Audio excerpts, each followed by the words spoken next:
Olá, meus amigos, está no ar o nosso programa O Campeão, aqui pelo canal 7 da NET, TV Rio Preto, a TV de São José do Rio Preto. Hoje estou tendo aqui, desculpa, o programa ao vivo é assim, ó. Desculpe aí.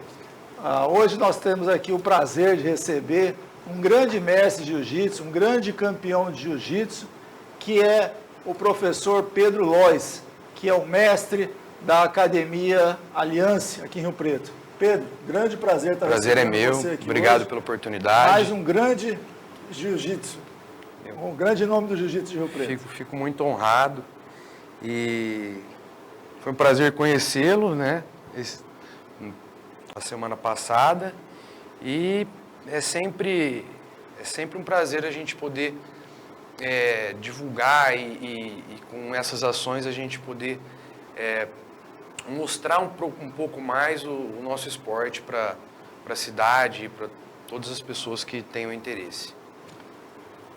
Olha, Pedro, o programa O Campeão é o único programa de artes marciais do interior do estado de São Paulo. Para falar no Brasil todo, eu acho que eu só conheço o canal Combate, que é um canal de lutas. Fora ele, só o Campeão. Acho que talvez no Brasil todo seja, depois do Combate, o único programa que fala sobre artes marciais. E aqui eu tenho repetido sempre, você sabe tão bem quanto eu, Rio Preto é uma fábrica de campeões em todas as artes marciais. E quanto mais contato eu tenho aqui com os professores, com os mestres, mais certeza eu tenho disso. Nós tivemos aqui professores de Kung Fu, o filho do sensei, do mestre, Luiz Bueno, o filho dele veio aqui e fez uma apresentação, o menino é campeão pan-americano de Kung Fu. Então, outras modalidades também vieram aqui já grandes campeões. Então, eu sempre digo, o objetivo desse programa é a gente estar enaltecendo esses grandes lutadores, incentivando e também os seus mestres, valorizar os seus mestres, né? Porque ninguém chega a ser campeão sem o apoio de alguém. Sem um mestre como referência, né? Como assim eu tive, como você teve, eu continuo tendo, né? A gente dá aula, a gente tem nossa escola aqui, só que eu tô todo mês, né? Fora desse momento que a gente está vivendo de pandemia, mas normalmente, pelo menos a cada 2 meses eu vou para São Paulo, onde é a matriz da nossa equipe. A Aliança é uma associação, somos em mais de 300 escolas no mundo todo. Então eu tenho prazer assim, de ter a oportunidade de conviver com o meu professor todo mês lá em São Paulo, que é o Fábio Gurgel. Ele é extremamente reconhecido no mundo todo. Aliás, você parece um pouco com ele. Não, agora que eu acabei de raspar a cabeça, mas eu nunca tinha raspado na primeira vez. Bom, para o pessoal, o mundo do jiu-jitsu, Fábio Gurgel é uma lenda, né? O Fábio, ele participou do UFC, ele foi aluno direto, né, do Romero Jacaré, ele é aluno do Romero Jacaré, que foi aluno do Rolls Gracie.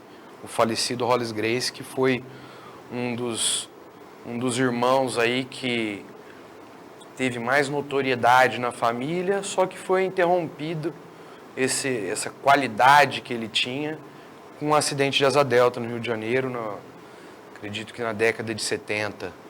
E aí ele deixou alguns alunos órfãos aí, mas o pessoal prosseguiu. Né? Olha, nós já tivemos aqui companheiros seus, vários professores aí de mestres de jiu-jitsu, então já conversamos, o nosso público já está bem familiarizado com essa história do jiu-jitsu. Eu queria que você contasse um pouco da sua história, né? Como você começou aqui em Rio Preto, como é que está a sua academia hoje, fala um pouco da sua história e da história da sua academia. Bom, eu iniciei no final do ano de 98, eu comecei treinando judô com o mestre Fará, muito novo, devia ter meus 5 anos de idade, e eu treinei, competi, e aí com 12 eu fiz a transição, né, do judô para o jiu-jitsu. Eu comecei com o mestre Sapão, nosso falecido mestre querido, saudoso, Sapão. E aí eu me apaixonei pelo jiu-jitsu. Acho que na época eu era o cara mais novo que treinava jiu-jitsu em Rio Preto. Tinham pouquíssimas pessoas treinando na época. E assim, mudou, né? O jiu-jitsu me trouxe uma vontade maior de treinar aquilo. Eu vi uma coisa muito diferente, muita variedade técnica, né? O jiu-jitsu, ele impressiona parece que não tem fim as técnicas. Então, foi muito treino e a gente, na época, só pensava em competir. Então, Poxa, eu tinha lá meus 13, 14 anos, eu passava o dia inteiro na academia. Né? Passava o dia inteiro e ia de bicicleta, e ia fazer musculação no Monte Lima, voltava para a academia, ficava até as 9 da noite. E assim foi. Né? Foi até... Eu fiz intercâmbio com 17 anos, fui morar no estado de Nova York, onde lá, por conta de estar tão envolvido com esporte, com preparação física, acabei jogando futebol americano e fui o capitão do time de luta greco-romana da escola, do wrestling. Olha. Por conta do familiarização com o judô, e o jiu-jitsu lá não tinha jiu-jitsu na época. Eu acho que em 2003, quando eu estava morando lá, eu era o único cara que sabia jiu-jitsu num raio de 200 quilômetros. Eu era faixa azul ainda, mas acabei dando aula para várias pessoas que eram envolvidas com a luta greco-romana, com o judô. Então eles, tem um brasileiro lá. E aí o pessoal viajava para me conhecer, para a gente poder treinar junto. E isso acarretou que durante, vou pular um pouquinho até a história da academia, agora em 2015 comecei a voltar para lá todo ano para dar aula na região que é uma região do norte do estado de Nova York, fica 4 horas de Manhattan. Então, todo ano eu vou dar aula lá. Né? Tem uma escola lá que é de MMA, tem todas as artes marciais, só que o judô eu sou o líder do jiu-jitsu lá, desculpa. Então, poxa, eu que graduo os alunos, lá é Lois Brasília Jiu-Jitsu. Nossa, olha só, tá vendo? Quanto mais eu conheço desses mestres, mais admirado eu fico. Eu já sabia, assim, das suas competições, os títulos que você já conquistou. Agora essa parte aí eu não sabia, não. Legal. A gente vê, o jiu-jitsu é um esporte antigo, é uma modalidade de arte marcial muito antiga. Sim. Mas o Brasil, ele ficou tão conhecido, né, através da família Gracie, que virou BJJ, né? BJJ. Brazilian Jiu-Jitsu. Hoje é a arte marcial mais conhecida que tem no mundo. Com certeza. Não tem como falar em arte marcial sem falar o tal do BJJ. Não, sem dúvida. No mundo inteiro hoje, o jiu-jitsu se globalizou. Né? O jiu-jitsu, qualquer lugar que você for no mundo, você vai achar uma escola de jiu-jitsu. Então, e aí é titularizado brasileiro. Né? A família Gracie conseguiu transformar o jiu-jitsu no jiu-jitsu brasileiro. Então, eu acho que a gente ainda vai ver o valor do jiu-jitsu muito além do que a gente vê hoje. Já cresceu muito de 20 anos atrás, mais de 20 anos atrás, quando eu comecei. É uma diferença absurda, muito grande. E o bacana é que, por exemplo, o brasileiro, especialmente os Gracie, depois os alunos, os Gracie tiveram grandes alunos que se transformaram em grandes mestres. Sem dúvida. Né? Gurgel, por exemplo. É o caso dele. Não só treinando, mas inovando e criando. Né? Hoje tem golpes, por exemplo, que levam o nome de brasileiro. Sim. Por exemplo, o Ezequiel.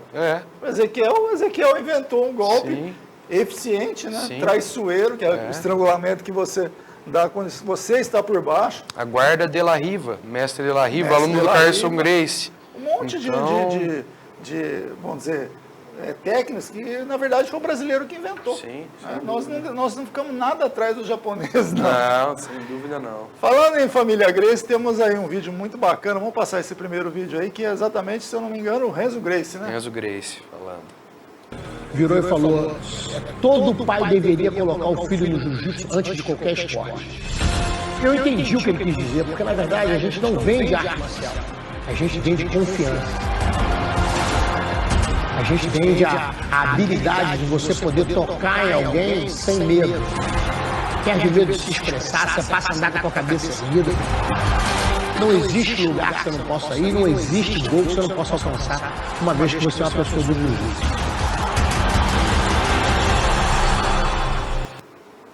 Você vê aí, vemos grandes campeões do MMA e todos eles uma coisa em comum, né? Todos faixa preta, todos faixa preta de jiu-jitsu. Coisa interessante que ele disse ali, ó. Eu falo muito no programa aqui, às vezes a gente fica muito repetitivo, mas eu incentivo os pais, igual estava falando o Renzo Gracie ali, a colocarem os seus filhos para treinar uma arte marcial. Sem dúvida. Né? Porque aquilo que ele falou, a pessoa, quantos alunos eu vi que começaram assim, a pessoa tinha aquele medo, e de repente com o treino ele foi adquirindo autoconfiança. Isso é o principal, né, Coronel? E leva para a vida toda, não assim, é só dentro eu dou um exemplo para alguns amigos, assim, né, que não treinam, tem até um certo preconceito, e eu dou exemplo para menina ainda, melhor ainda. O cara fala, não, vou colocar minha filha no balé, e eu falo, cara, pensa assim, compra a tua tranquilidade, você imagina sua filha com 15 anos, pô, o pessoal com 15, 16 anos já começa em festinha, né? Agora, imagina se sua filha cresce treinando uma arte marcial, a autoconfiança que essa criança vai ter, ela vai evoluir, chega na adolescência, só a autoconfiança que ela tem evita de ter algum tipo de agressão, algum tipo de, né, hoje se fala muito, né, da agressão contra a mulher. Então, você imagina, meninas em festa, os caras vão lá e não de agredir fisicamente, mas até agressão psicológica. Ao ponto que a criança ela tem autoconfiança, o adolescente tem autoconfiança de não se envolver numa briga, mas ao mesmo tempo ela não deixa que alguém se envolva com uma briga com ela.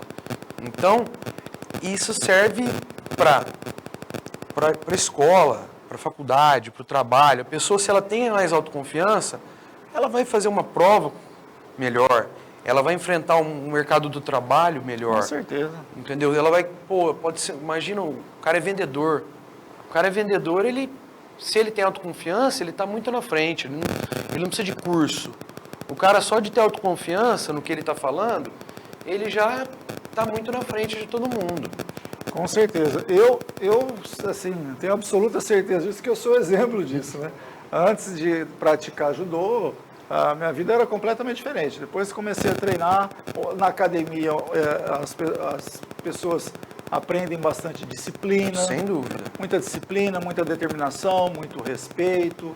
E uma coisa interessante também que a luta proporciona é esse espírito de competição, de você dar o máximo, de você dar 100% para tentar vencer. Você está sempre brigando consigo mesmo. Quando você vai numa competição, você perde porque o adversário era melhor, beleza. Os dois estão treinando, né? Mas quando você perde, você fala, puxa, perdi para mim mesmo. Se tivesse treinado um pouco mais, eu podia ter feito melhor. Isso aí é muito pior. Então aí você fica puto da vida. Você fica puto quando você sabe que você não deu o teu melhor. Isso aí, sim. Assim, o judô me ensinou muita coisa. Mas uma coisa que foi muito importante na minha vida foi a determinação, a vontade de vencer. A vontade de vencer, espírito de competitividade, né? Então, quando eu fui prestar Barro Branco, tinha, por exemplo, eram 13 mil candidatos para 105 vagas. E eu nunca estudei, nunca fiz cursinho, passei um dia numa escola pública, particular, sempre estudei em escola pública, o cara falou, você não vai conseguir. Eu falei, o quê? Tá bom, não vou. Aquela vontade de vencer. É aí que eles pegam na nossa ferida, né? A gente que treina e luta a vida toda. Nossa, se falar que a gente não vai conseguir... Exatamente. Aí... Se você pega um lutador, que ele tem aquele espírito de competição, você falar que ele não vai conseguir, você desafiou, aí piorou. Aí que ele vai virar... Piora a situação. Para pedir para a produção passar aí um vídeo bacana da sua academia aí, que eu vi já. O esporte é alimento para o corpo e para a alma. E o lutador de jiu-jitsu, faixa preta e mestre Pedro Lois, sabe bem disso. Depois de conhecer a arte e treinar por quase 20 anos, trouxe para Rio Preto a Aliança Jiu-Jitsu, academia referência nacional com mais de 200 unidades no mundo e que aqui completa 3 anos. Com localização privilegiada, a Aliança conta com uma estrutura específica para a prática da arte marcial que vem conquistando adeptos de todas as idades. Com quadro de horários estendido, a academia realiza atendimento personalizado. Considerado uma das artes mais completas, o jiu-jitsu contribui com a melhora física, capacidade de raciocínio e disciplina.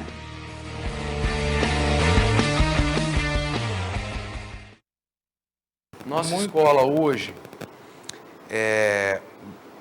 o diferencial dela é o seguinte: a gente tem um quadro de horários muito grande, né? A gente tem aula das 7 da manhã até 7 da noite. Então são em torno de 6 horários por dia. Além de você, tem outros professores? Eu e mais 3 professores. Ah, mais 3 professores. Somos em 4. E a gente divide... Como chama esses professores?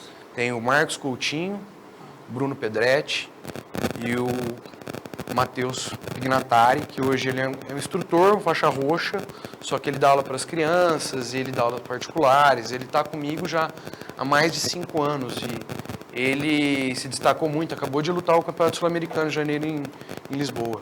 Olha que bacana.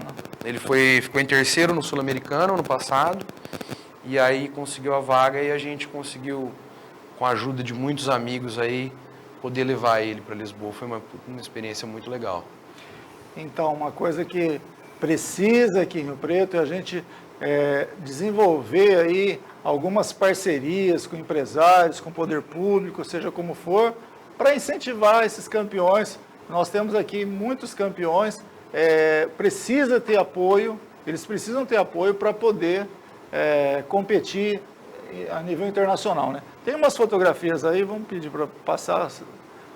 Olha, esse foi o aniversário de 5 anos da academia. Muito bacana essa foto. Aí, academia grande. Um campeonato na região, campeonato em Rio Preto, acho que foi ano passado esse daí. Aí outro campeonato. Foi, acho que o mesmo campeonato em Rio Preto. Essa é a nossa turminha de criança, né? O Matheus está ali na direita. E a nossa turma de crianças é dividida, né? Nós temos aulas para crianças de 4 a 7 e dos 7 aos 12. Olha, a gente não mistura os mais novos com os mais velhos. E no caso, por exemplo, as crianças pequenininhas, elas já treinam estrangulamento, chave de braço, tudo? Treinam. Nossa Senhora. Mas é bem lúdico, né? A gente faz todo aquele treino bem lúdico. A hora que eles colocam o kimono e estão na aula, aquilo, se sente que eles se sentem que pertencem a alguma coisa a mais. Não é só ir lá na escolinha. Eles esperam para ir no jiu-jitsu, eles pedem, eles adoram estar ali. Isso foi, acho que o campeonato em Mirassol, Ribeirão Preto. Você está sempre com a mãozinha levantada lá, hein? Não, tem muitos que não, viu? Isso aí é o curso de professores em São Paulo, junto com o Fábio ali no meio. O Fábio Gurgel lá no meio. Isso. Tá Isaac Baense, campeão mundial na foto. O líder, vamos supor, da Aliança hoje, o grande líder é o Fábio Gurgel. Ele tem o professor dele, que é o Romero Jacaré, que ele mora nos Estados Unidos. O Fábio com a matriz de São Paulo e o Gigi Paiva com a matriz do Rio de Janeiro, né? Que aí forma a Alliance que eles fundaram, né? Por isso que tem esse triângulo. Exatamente. Mas o Fábio, ele tem uma imagem grande de liderança, até por conta do sucesso dele como gestor. Ele, como professor e líder, né? Todo mundo chama ele de general, mas ele também é um grande empresário. Então ele conseguiu fazer a Aliança crescer a ponto de ser a equipe com o maior número de títulos mundiais no mundo, né? A Aliança é 12 vezes campeã mundial, está bem à frente da segunda, e a gente vem aí alguns anos com um trabalho de metodologia, né, das escolas, onde a gente não mistura os alunos, né?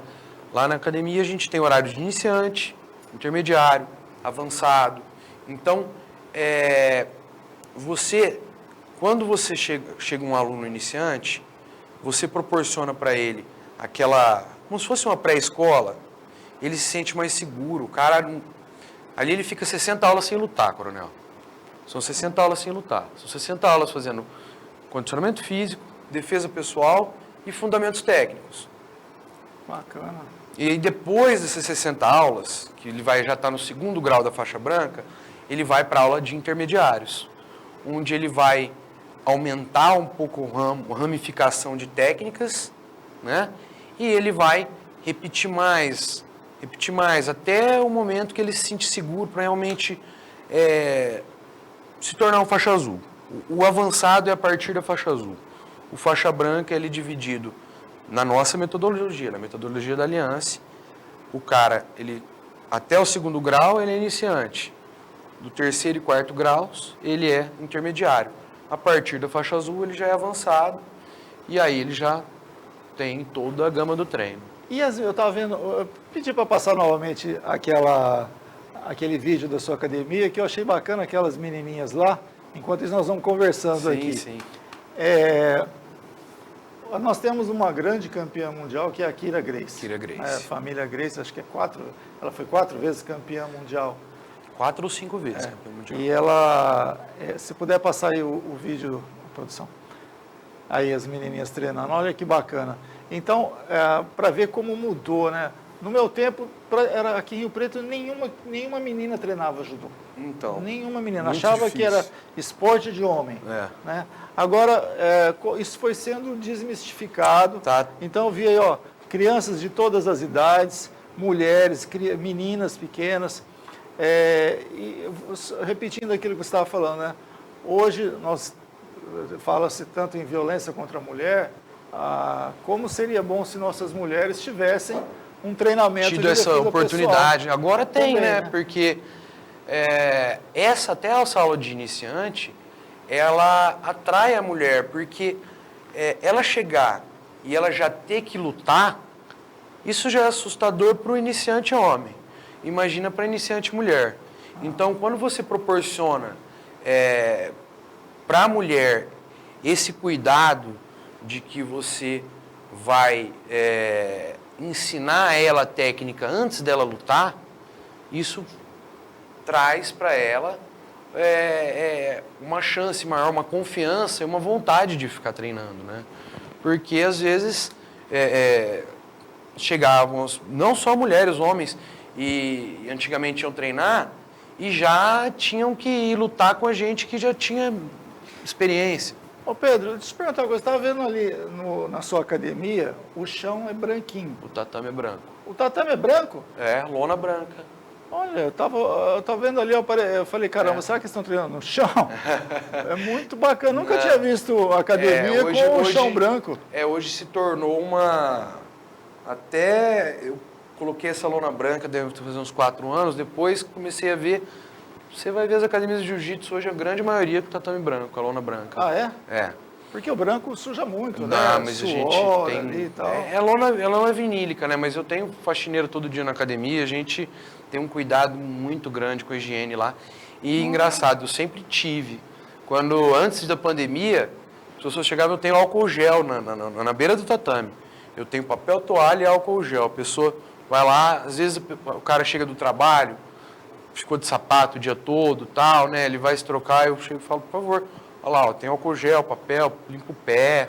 Eu sempre tive esse cuidado de pedir pro pessoal limpar o pé com álcool gel. Para quem não sabe, para o lutador, o tatame é local sagrado. No judô chama dojo, né? Não sei se no jiu-jitsu chama dojo também. Então, o dojo é local sagrado. Quando se entra, cumprimenta a área de luta, a área de treinamento. Quando sai, cumprimenta, é um respeito para aquele local ali. Sim. Então, imagina com relação, né, à higiene, isso aí. Não, ela é imprescindível, né?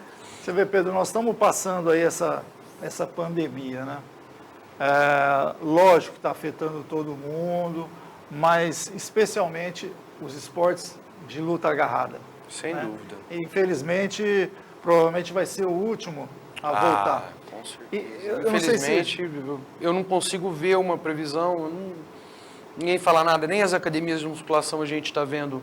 A academia parece que se passar para a classificação 4, vai começar a academia. Com 30% de capacidade.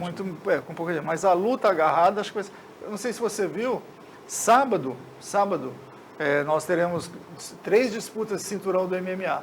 E uma é o Gilbert Durinho. E ele ia disputar, ele testou positivo. Você tá brincando, eu não sabia. Fiquei sabendo ontem, testou positivo para o Covid, saiu do card.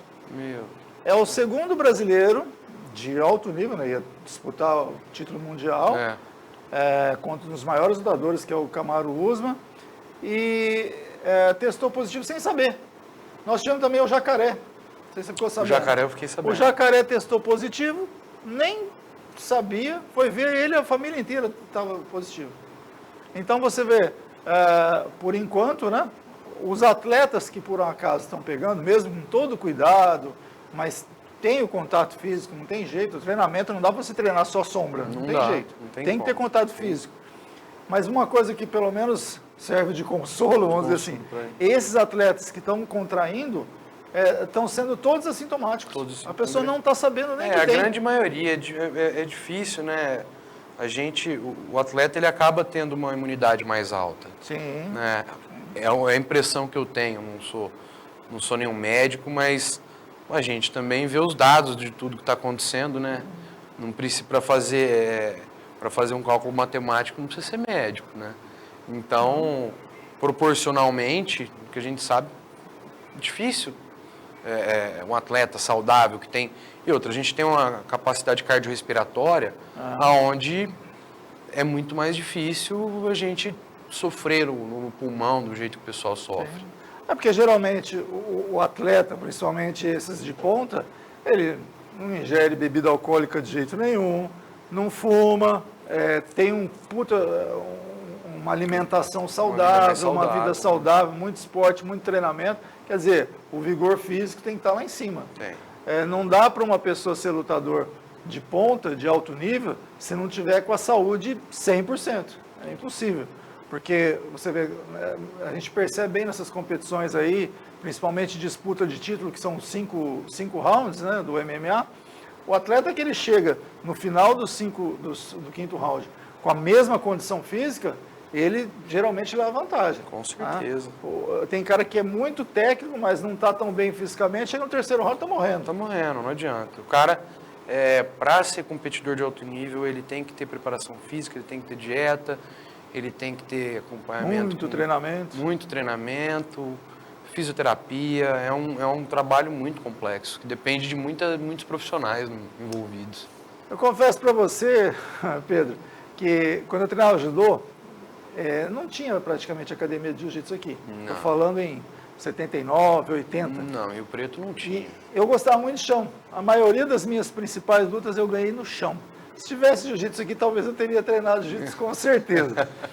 Olha, Pedro, passa muito tempo, o tempo aqui passa muito rápido, nós estamos já chegando ao final desse programa. Eu quero já de antemão te convidar para voltar aqui novamente. Se Deus quiser, quando voltarem as competições, você trazer um aluno sem campeão dúvida, seu aqui. Vai ser um prazer enorme. Muito obrigado pela sua presença. Foi uma honra ter você aqui hoje, viu? Eu que agradeço, coronel.